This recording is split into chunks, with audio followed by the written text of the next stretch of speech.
தொட்டேனே.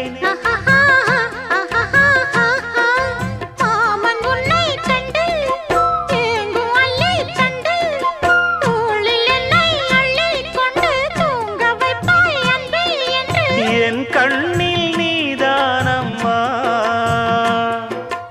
உண்ணாமல் உறங்காமல் உன்னால் தவிக்கும் பொண்ணு மணியின் நெஞ்சுக்குள்ளே இன்னாருன்னு சொன்னால் புரியுமா? அது கொஞ்சி கொஞ்சி பேசுறது கண்ணில் தெரியுமா? உலகே அழிஞ்சாலும்